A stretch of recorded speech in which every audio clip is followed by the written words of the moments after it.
Weight gain, weight loss, weight maintenance will always boil down to one thing, and that is caloric balance. Did I say that right?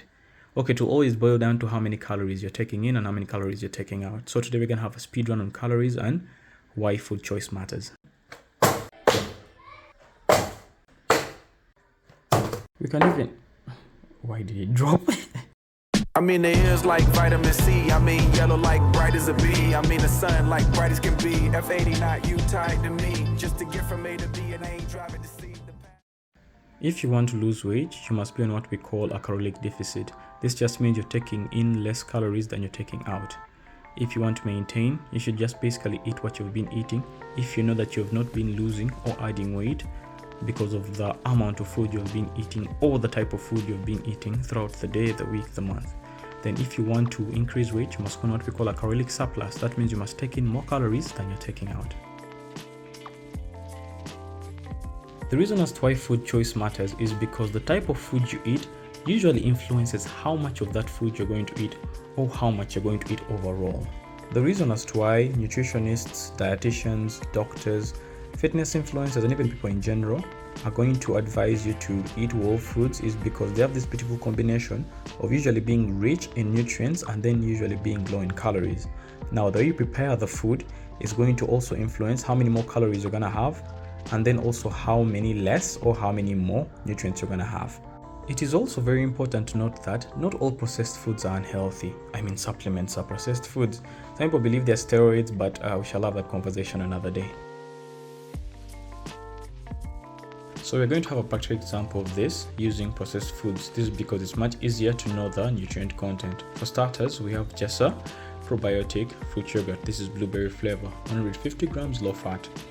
So probiotic yogurt is generally good for your microbiome, and in this 150 grams, every 100 grams has 79.5 calories.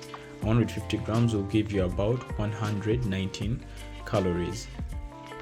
We have a Snickers bar here, it's 50 grams, and in every 100 grams we have 490 calories, and this bar alone is 245 calories.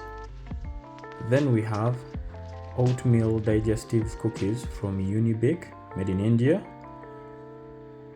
This has 499 calories per 100 grams. This is a 200 gram pack, by the way. So for every 100, you're getting 499. And mind you that an average adult has an average caloric intake of 1,800 to 2,000 calories a day. So this is basically half your caloric intake, and people can eat this in one sitting.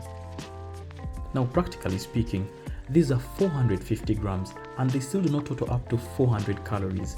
Yet just half of this totals up to 499 calories.